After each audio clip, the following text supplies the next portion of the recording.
Welcome back, hunters, to another tutorial. The Claw Blade, a nimble yet deadly weapon in Wild Hearts. I'm not gonna lie, this has become one of my favorite weapons simply because of the freedom you feel when you use this weapon. It has a lot of mobility, granting you the time to move into a battle, get some quick sturdy damage, and then get out. It is also definitely the best weapon in the game to be able to target parts and break parts simply and quickly, meaning it's one of the best weapons to be able to farm whatever parts you need really quickly. So in this video, we're going to start with the mechanics of the weapon, and then I'll discuss the attacks alongside the combos. This weapon basically has two charge up phases and then a final finisher, and then it just cycles through. So it really made more sense for me to talk to you guys through each phase. If I could take one moment here before we begin, I just want to say a big thank you to you guys for the 7,000 subscribers here on YouTube. Thank you guys all for the love and support. So, starting off with the mechanic, your main goal for the Claw Blade is to fill up the energy gauge at the bottom. It does not drain over time, so you can take as long as you need to fill it up. Even if you faint to get sent back to camp, the gauge will still remain where it was last. So I'll talk about the few basic attacks here, and then I'll talk about what's the most efficient way to fill up your gauge. So starting off with the Bato Foray Slash, this is basically your attack 1 combo. You can basically just hit the attack 1 8 times, and then it'll end with a final finisher attack, which is kind of like just an exaggerated animation, doing slightly more damage on the final hit. Hitting attack 2 while clicking a directional key will actually perform a dive slash, which basically repositions you to the inputted direction, and then you perform a single hit on the monster. Now this skill is really ideal for repositioning if the monster moves or if you need to target another position, like a weak spot or something. Keep in mind that this skill looks like a dodge, but it's not. You don't have iframes on this skill, so if you see an attack coming your way, you need to use the skill very early, reposition so that the attack completely misses you. Now because these two are really quick attacks, you can fill up your gauge fairly quickly by combining them into a ground combo. The ground combo is performed by hitting 6 to 7 hits of attack 1, the Foray Slash, then doing a dive slash to kind of reposition. By doing this, you skip that long final animation of the Foray Slash, which slows you down, and you do the dive slash, and then you can restart and jump right back into attack 1. This is why the reposition of the dive slash is so helpful. Without that long final animation, you can basically just keep repeating this until you fill up your gauge. Now this ground combo is pretty okay, especially for smaller monsters. However, aerial attacks with the Claw Blade actually generate more energy, so you can fill up your energy gauge faster by performing a similar combo in the air. You start by performing a simple normal jump near the monster, and then you do 4 to 5 attack 1 attacks. To finish this combo, you perform an attack 2 while in the air. Now in the air, attack 2 changes to a vertical dive down known as the roll drop slash. So this is a very great combo for generating energy. It'll take about 2 loops of this to fill up your gauge. If the monsters aren't too large vertically to make the vertical spin worth it, I suggest just taking that last step out and instead just click jump once again, and you can do 4 to 5 attack 1 hits all over again.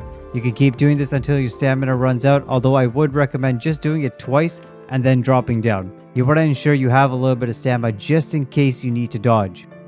Now once you have your energy up, this is where the weapon truly shines.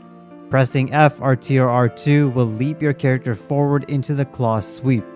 If you make contact with the monster, the claw gets hooked onto the point of contact, and now you are locked with the monster. Your character movement will now go in a circle around this point of contact. Now you'll see why this next part is really important in a little bit, guys, but I'm just going to say it here, that you need to aim this tether on a weak spot. If you want to maximize damage, there is a large damage that comes exactly on the spot where the claws like hooks onto, so you need to make sure you're aiming that tether precisely. As you can see here, there is a circle near the tether now. This is a timer that is directly correlated to the amount of energy you had in your gauge. So if you had a max gauge, this correlates to 40 seconds. So that's why it's important to fill up your gauge before doing the claw plunge. You want as much time as possible for phase 2 because this is where your damage truly shines. Now once tethered, your main goal is to get into the air, and then you have to build up charge yet again. This is phase 2 of charging. To get airborne, you can simply perform a normal jump, or you can just do the better version, which is a dodge. Your dodge changes from a simple dodge to a wing blade orbit. Now this dodge does have iframes and moves you around the monster at great speeds.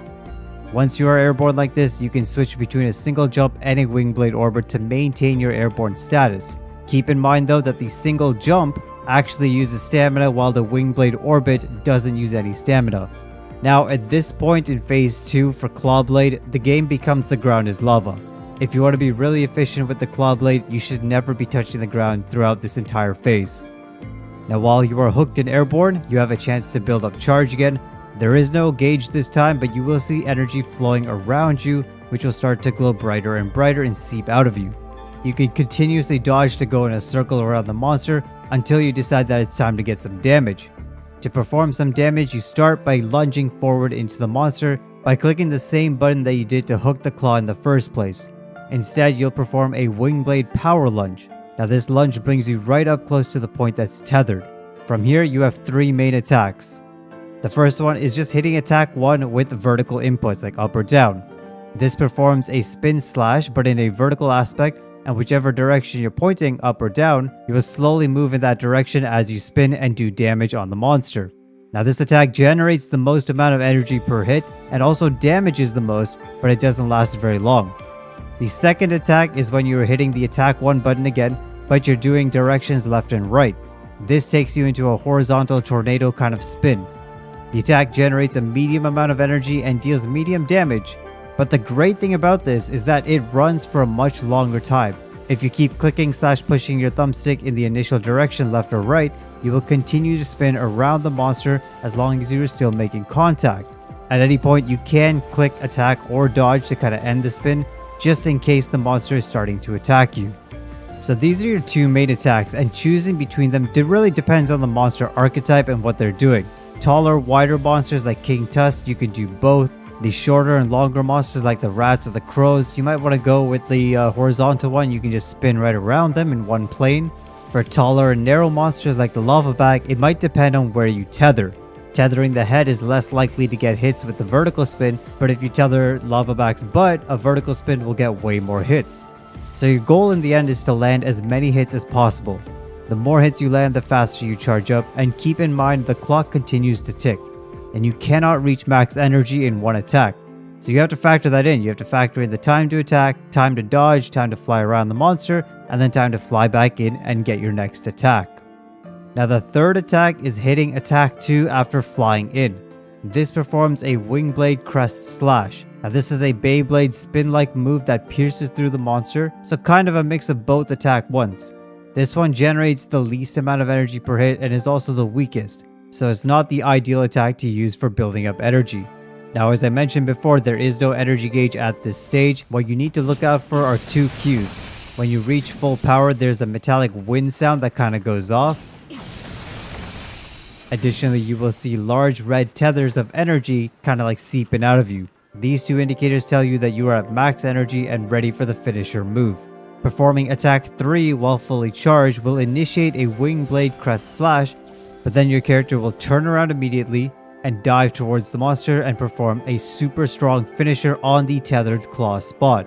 This is why I mentioned previously that it's very important that you aim the claw plunge and tether on the weak zones, because this big final damage is going to occur on this spot.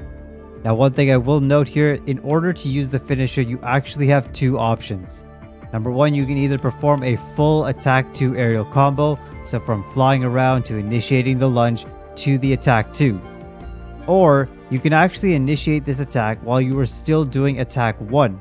As you can see here, once I hear the noise and see the red energy, I click my directional button and attack 2, and we instantly change from attack 1 to the 3rd crescent slash and then the finisher. So which one you do kind of depends on the situation. If you're about to get hit, don't do the transition finisher. Instead, just dodge around, wait till it's clear, and then go in for attack. This finisher does not have iframes when you perform it, so you actually can get hit while trying to hit the monster and finishing, and you can die even if you get the finisher off. And that's about it for the combo and attack sequence of this weapon. After the finisher, you basically just start all over and getting some energy and then going back into phase 2. Some final notes I'll add as well: if the timer runs out, of course, before you launch your finisher attack, you will land on the ground and your claw will automatically detach. As well, while you're in the air, you cannot heal or perform other skills or build anything you'd like. So if you get hit, you have to keep in mind that you could die before finishing your combo, In that case, it might be better to just land and sheath your weapon and you will detach the claw automatically, and then you can move around like normal to heal or res your teammates. Perfect, let's talk about the Karakuri combos now. Now most weapons have a really cool attack when you jump off the Karakuri blocks. The claw blade is no exception to this because it does the regular claw plunge, but it skips the entire first phase of building up energy. That's right, you heard me right. When you build 3 blocks and jump and do a claw plunge onto the monster, you will automatically have 3/4 of a filled energy circle to do phase 2 damage. Now 3/4 of energy means that you have 10 seconds less than a full gauge. So if you know the monster patterns well, this 10 seconds isn't entirely necessary. Alternatively, you could do like 1 damage combo to get like 1/4 of your gauge and then perform a Karakuri box jump. That'll ensure that you have a max circle of energy for phase 2. The next Karakuri skill that I want to talk about is the glider.